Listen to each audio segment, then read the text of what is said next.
Hello friends, subscribe to my channel and press bell icon for more update.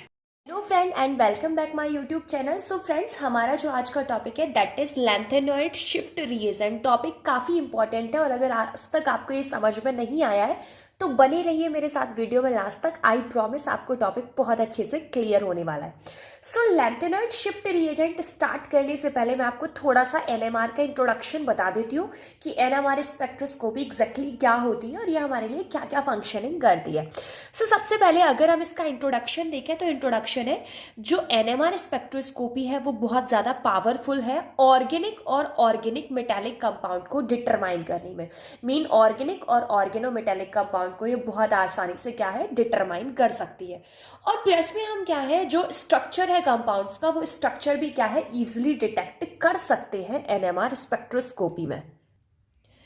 So NMR spectroscopy हमें also information देती है magnetically distinct atom. तो magnetically distinct atom हम उन्हें बोलते हैं nuclei not related by symmetry. Mean ऐसे nucleus जिनकी सिमेट्री क्या है रिलेट ना हो तो उन्हें हम क्या बोलते हैं मैग्नेटिकली डिस्टिंक्ट एटम। तो एनएमआर स्पेक्ट्रोस्कोपी हमें मैग्नेटिकली डिस्टिंक्ट एटम के बारे में भी क्या है इंफॉर्मेशन देता है and it will also give information regarding nature of the immediate environment surrounding each nuclei.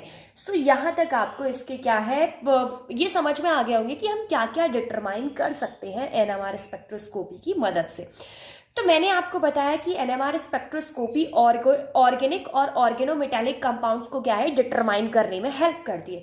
क्योंकि आप जानते हैं ऑर्गेनिक और ऑर्गेनिक मेटालिक कंपाउंड है उनमें जो मेजर कंपोनेंट होते हैं वो क्या होता है कार्बन और हाइड्रोजन। ऑर्गेनोमेटालिक कंपाउंड या फिर ऑर्गेनिक कंपाउंड ये मिलकर बने हुए होते हैं। ज़्यादा वेटेज इनमें जो पाया जाता है वो कार्बन और हाइड्रोजन का होता है। सो हम क्या करेंगे यहाँ पर स्टडी के तौर पर जो हम यूज़ करते हैं इसमें ऐसे न्यूक्लियाई यूज़ करते हैं मीन प्रोटॉन एनएमआर और कार्बन 13 एनएमआर यूज़ करते हैं हम इसमें। सो जनरली क्या है जैसे ही हम उन्हें उसमें रखेंगे किसी भी मैग्नेटिक फील्ड में तो जो प्रोटॉन है वो क्या है रेजोनेंस क्या है एक्सपीरियंस करते हैं।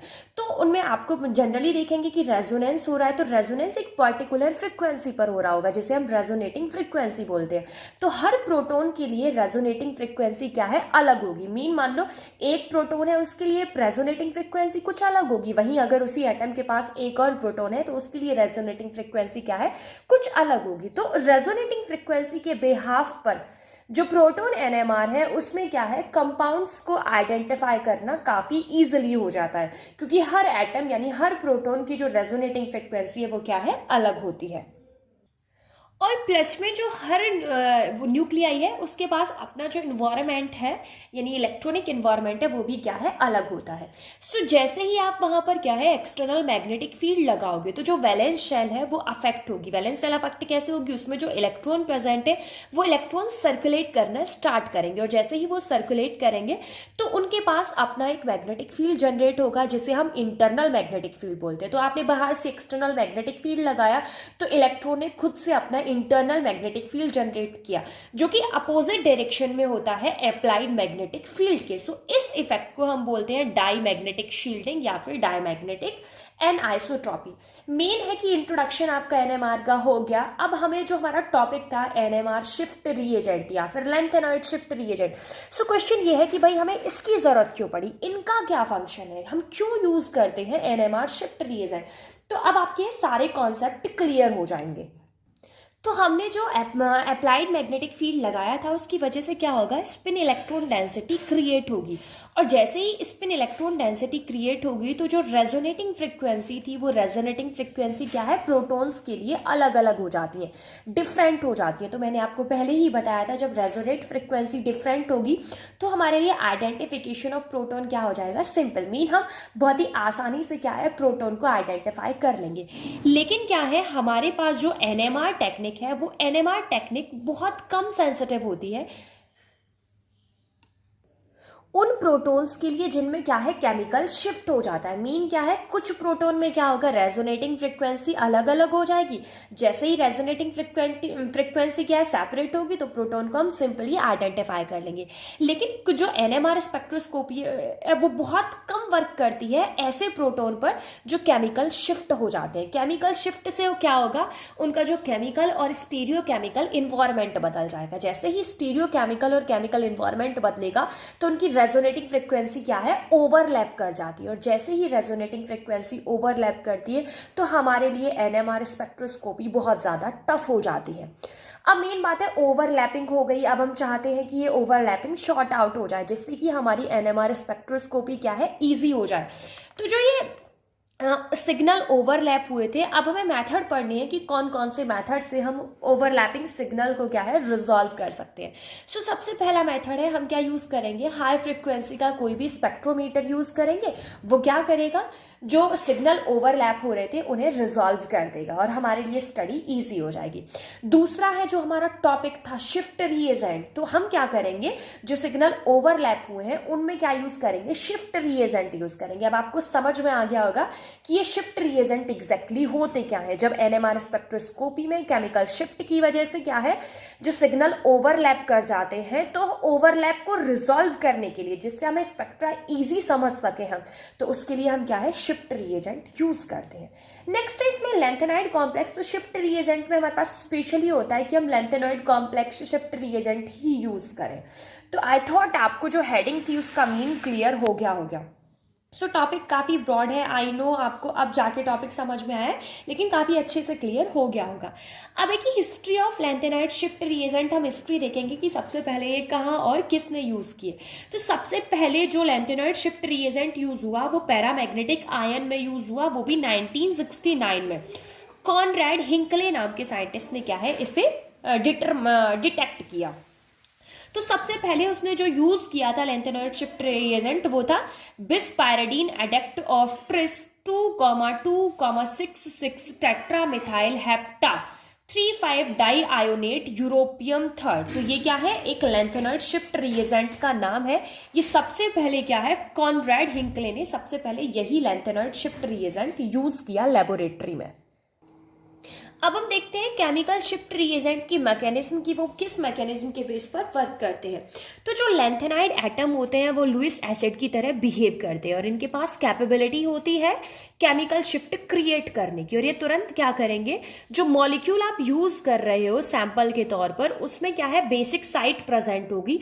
तो लेंथेनॉइड एटम क्या है, लुईस एसिड है, ये क्या है, बेसिक साइट के साथ तुरंत क्या करेंगे, इंटरेक्ट करेंगे। नेक्स्ट है कि जो लेंथेनॉइड मेटल है उनमें स्पेशली वो जो लेंथेनॉइड मेटल है हम उन्हें ज़्यादातर उन्हीं को क्यों यूज़ करते हैं, किसी और को हम ज़्यादा शिफ्ट रिएजेंट की तरह यूज़ नहीं करते, क्योंकि इनके पास क्या है, अनपेयर्ड इलेक्ट्रॉन होते हैं। वो अनपेयर्ड इलेक्ट्रॉन क्या हो जाएंगे, डीलोकलाइज हो जाएंगे और डीलोकलाइज होकर हमारी स्टडी को क्या है, ईजी कर देते हैं। नेक्स्ट है जो आप सैंपल यूज़ कर रहे हो, सैंपल में क्या है, कुछ फंक्शनल ग्रुप्स होंगे जैसे एल्डिहाइड होगा, एल्कोहल, कीटोन, एमीज। तो इन सब की जो बेसिक साइट होती है, लेंथेनॉइड मेटल है वो लुईस एसिड है तो वो इनकी बेसिक साइट के साथ इंटरेक्ट करके बॉन्ड बनाएगा और जो एनएमआर स्पेक्ट्रा है उसे सिंप्लीफाई कर देगा। सो ये थी मैकेनिज्म किसकी, लेंथेनॉइड शिफ्ट रिएजेंट की। सो मैंने आपको बताया था कि इसमें क्या है, केमिकल शिफ्ट होता है और शिफ्ट की वजह से क्या हो जाता है, सिग्नल ओवरलैप कर जाते हैं। तो शिफ्ट हमारा दो तरीके से हो सकता है, सबसे पहला है कॉन्टैक्ट शिफ्ट और दूसरा है सूडो कॉन्टैक्ट शिफ्ट। अगर आप इन्हें डिटेल में डिस्कस करना चाहते हैं तो मैंने इसकी एक अलग वीडियो बनाई है, आप मेरे चैनल पर विजिट करके उस वीडियो को देख सकते हैं और उसका लिंक मैं डिस्क्रिप्शन में दे दूंगी जिससे आपका ये टॉपिक क्लियर हो जाएगा। सो नेक्स्ट है कि जो लेंथेनॉइड कॉम्प्लेक्स है, मैंने आपको दो तरीके के शिफ्ट बताए, कॉन्टैक्ट शिफ्ट और सूडो कॉन्टैक्ट शिफ्ट। तो लेंथेनॉइड जो कॉम्प्लेक्स होते हैं उनमें हमें ज़्यादातर contact pseudo contact shift mechanism है वो देखने को मिलती है। सो होगा क्या जनरली कि जो हमने अब हमें यहाँ पर फैक्टर्स देखने हैं कि कौन कौन से फैक्टर्स यहाँ पर वर्क करते हैं। सो सबसे पहला फैक्टर है डिस्टेंस और हमें कॉन्टैक्ट शिफ्ट का देखना है कि जो प्रोटॉन है और मेटल आयन है उनके बीच में जितनी डिस्टेंस कम होगी हमें वहां पर क्या है, शिफ्ट उतना ही ज़्यादा देखने को मिलेगा। तो कह सकते हैं shorter distance greater the shift obtain.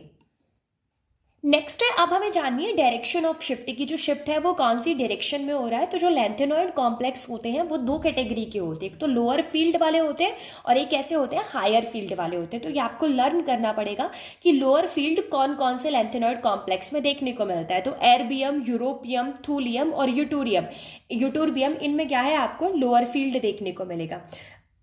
While cerium, नियोडायोमियम, holmium, प्रेसडायोमियम, samarium और टर्बियम ये सब क्या है, हायर फील्ड क्रिएट करते हैं।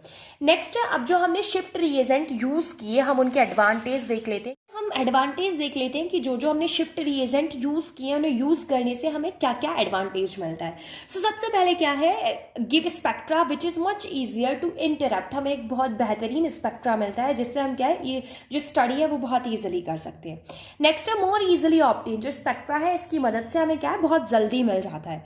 उसके बाद जो नेक्स्ट पॉइंट है वो क्या है, हमारे पास कोई भी ये ईजिली क्या है, एनेंसियोमरिक मिक्सचर को सोल्यूशन में से क्या है, आइडेंटिफाई कर सकता है। So thank you so much friends. अगर आपको वीडियो अच्छी लगी हो तो वीडियो को लाइक करें और चैनल को सब्सक्राइब करना ना भूलें।